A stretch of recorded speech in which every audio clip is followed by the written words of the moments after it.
So come out to play.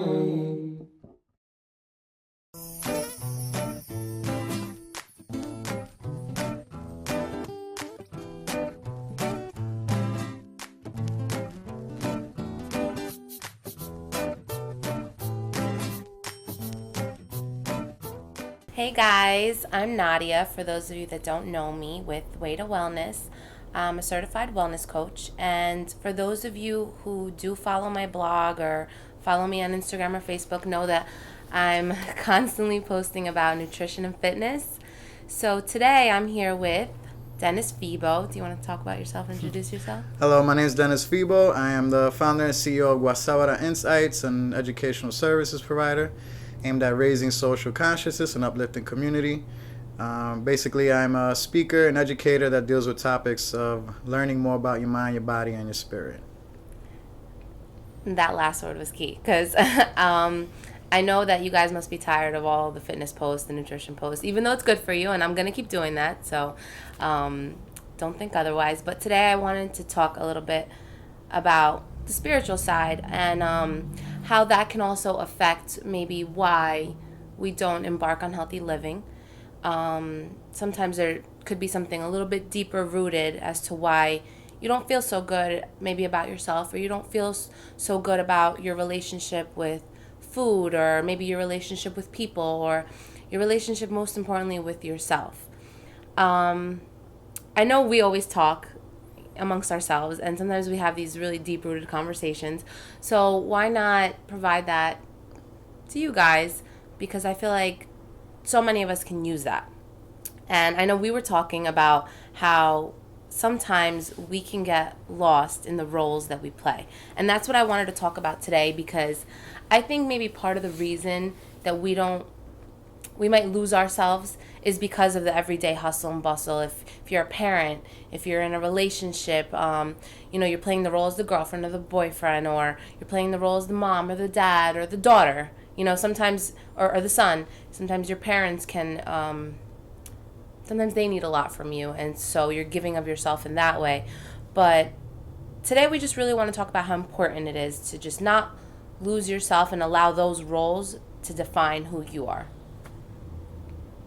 Well, one of the main concepts I would say in regards to when you're identifying, so when we say we're creating roles or we're dividing ourselves into many different components to be able to serve and relate to the people around us, the first realization that a lot of us have to come up with, the first agreement that we must come up with, is that we are almost to say infinite beings. We can create or destroy ourselves in any moment and given in time. So now I can be something, tomorrow I could be something else. We could do it second to second, moment to moment in time.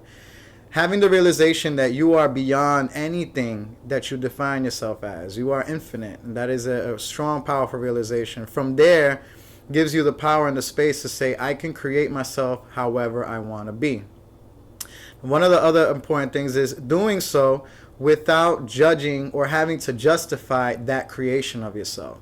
So sometimes we say that because I am, a husband, or I am a father, that I have to act in a certain way, or I have to behave in a certain way in order to be seen as by others as the proper husband or proper father. And just to extend on that, I think that sometimes, because I know me personally, I do this all the time. And I've had to stop myself in the middle of doing it because, for example, as a mom, right, of my two kids, and I'm coming from, again, today, a sleep-deprived place. So, excuse me. But you're constantly putting this pressure on yourself where you're like, I have to be a good mom. I have to be a good mom. So you start obsessing over that. And I think you don't stop in your tracks and sometimes realize how much time that self-talk is taking out of your daily life.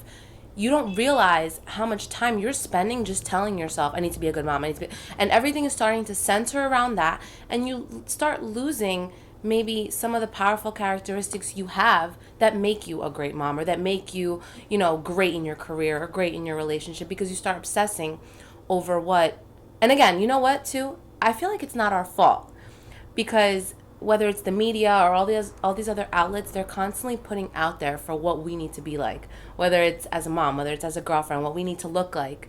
What's the latest trend, what we need to be wearing. And I think as we constantly relate to something that's outside of ourselves, which is always changing, you lose your freaking mind. right? Because that's always changing. Whereas if you tune in to who you are, which might make, I feel like if you spend more time tuning into who you are, you're probably going to be 10 times better at whatever role it is you're obsessing over, as opposed to relating to something on the exterior, which is always changing, you know? So, I mean, the exterior world sort of tries to constantly define these roles for us, whereas the roles don't have to be defined. Again, if you start to try to define a role and you place all these different stipulations as to how you need to act in order to enact that role in a certain way, then you don't give yourself the space and the freedom to live in them now, to live in this moment in time. So, for example, as a mother or as a father, if I'm saying as a father, I am feeding my child. And the proper thing that I'm supposed to do is feed my child in a certain way, serve my child the plate in a certain way, make sure they eat in a specific way. Like, there's all these different things in order for me to feel like by the end of that meal that I fed my child properly. Whereas if I were to spend time being in the now as I'm preparing my child's food, then I'm more conscious of the amount of love I'm putting into the food. And we all know when you put love into your cooking, the food just tastes better for some reason. When you're serving the food, how your child is receiving the food is going to affect how they're going to want to eat it. How they're eating. There's no set way of doing things. Paying attention to what's going on in the now is what's going to allow you to live free, be happy in that moment in time, and is what you're doing. And then by the end of the day, when you look back, you're going to say, wow, I spent most of today being happy. I spent most of today Not doing worrying. things, and my child for some reason is happier. My child ate his whole meal. Maybe they didn't. Maybe they didn't eat. Maybe they'll eat later on, so, eat something else later on. There's no specific or set way of doing things. As long as you're living in the now and being happy, there's no stopping you. And I think obsessing over the roles that we play take away from us even playing those roles in a good way. You need to take time out and tell yourself, you know what, today I need to just be me. I'm going to continue being a mom. I'm going to continue being VP of this department. I'm going to continue being an amazing son or daughter, husband, wife.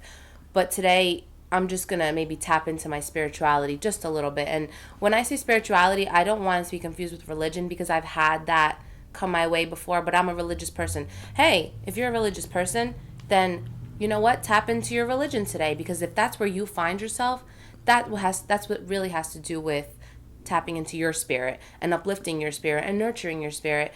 I like to relate spirituality to who you are, your inner being.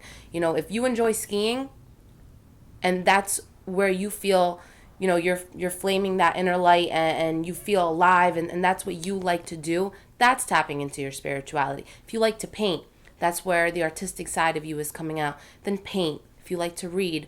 When I say spirituality, I mean like digging deep into who you are. And the only way you do that is surrounding yourself with the people that you love and doing the things that you love to do. Because that's when who you really are comes out. Not when you're obsessing over how you are as a parent or how you are in your career. And you can find spirituality in anything that you do. So Exactly. even if, say, you were to get your nails done, the fact, if I'm getting a pedicure and I'm sitting in the chair and the person is doing my feet, the fact that I'm leaning back, closing my eyes and relaxing and not paying attention to anything alone is a spiritual act, because it's allowing me to shut out the world and do what it is that I feel like I need to do. But the key is to be able to find that, not just sort of, yes, take time to yourself and dig deep and learn, all the different parts of yourself and where it is that you want to do with your life. But the point of it is to take that on along with the rest of your day. So I could find enlightenment and spirituality through doing the dishes, through, again, like I said, cooking. When I take a shower, I'm loving myself. The way I clean my body, the way I prepare myself, the way I dress myself, all those things, paying attention to the now in all of my daily actions makes it so that everything that you do while might seem routine is now becoming a spiritual practice, because you're putting love and attention into who you are and who you're being. Yeah, and in the midst of all that, I know that when you are allowing the roles that you play to just consume your mind with worry and doubt, that sometimes it can steer away from the time you do take for yourself. I hear this all the time with clients, like, I don't have time to eat healthy. I don't have time to work out. I don't have time to, make for myself. Part of even tapping to your spirituality is making time for those things. You're never going to have time. Time doesn't just pop out of nowhere. I can tell you that personally, so can Dennis.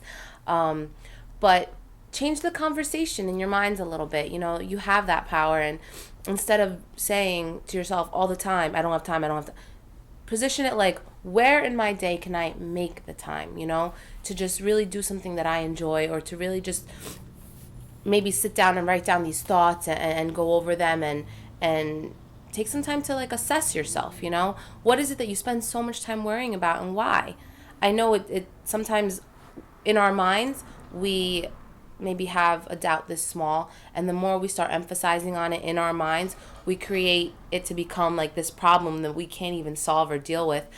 The main reason we wanted to talk about this today is because we do hear about this a lot. I know that I've heard this a lot from clients, and sometimes when you're putting so much time, investing so much time into these roles and how to perfect them and how to be, you know, the perfect girlfriend, the perfect sibling, the perfect, you know, grandkid or parent, you start obsessing, and then you're starting to lose yourself and steer away from that. And I've come across many people who have really lost themselves to a point where when they do realize that they're lost, they take a look back and they think that it's going to take so much work to just find themselves again that they don't even want to start. And that can be very scary for many of us. And I completely understand. But don't let those fears stop you, because you'd be surprised how even just doing one small progressive change towards just being you again makes such an extraordinary difference. And what's funny is that conversation is a defense mechanism, because it really stems from the concept of the fear of death. When you create a role or a persona, you'll do anything to hold on to it sometimes, because you defined yourself to that. You've attached yourself to it so strongly that it's hard to let it go. And what's funny is it's such an idea, or such of a big of a concept. In the end, if you were to tell yourself in the end that you really truly believe that that's what you are, that's a lie you're telling yourself again to protect it. It's a self-defense mechanism. Mm-hmm. The truth about yourself is that you are infinite being. You go beyond anything that you can create yourself to be. You are that open and that grand of a being that you're free to be who you want. So the first step towards that change, or that push to get you to go towards you want to go, is that first agreement and realization. I am free to be who I want to be. And I know that sometimes, because we're fearful of how much work it's going to take, you find it easier to just be that role. You know what? I'm just a mom, and I'm just going to focus on that, and I'm just going to keep doing that because I've let myself go, and the amount of work that I have to do to just get back to that is so much that I don't even have it in me, and it could be emotionally taxing and exhausting. But don't be scared. I know that that's really hard to do, but that's the first step, is look at that fear and don't be scared of the fear. You know, fear is a good thing. You learn a lot from it, but you learn a lot when you actually start facing it. And like I said, I know that it could be a scary place. Sometimes digging within is a scary place, but you'll learn so much more as opposed to just going with emotions. We have such a great purpose, each one of us. And part of that purpose, part of why we're here, isn't just to assume a role that involves being something for someone else. And you'll be a greater resource to the people around you, and most importantly to yourself, if you really don't lose yourself and tap into who you are, what you love, what you're about, what you stand for, and what you enjoy doing. So, I know we're not going to take up much more of your time, and we hope you enjoyed this small clip on spirituality for the week. And I'm going to try to provide you guys with some more of these videos, and not just blow up your news feed on every social media outlet with just fitness and nutrition. You could always message myself or message Dennis. I'm going to include his website on my link, and this video will be on his page as well. So let us know. Feel free to reach out. We'd love to hear from you. And stay well. Peace.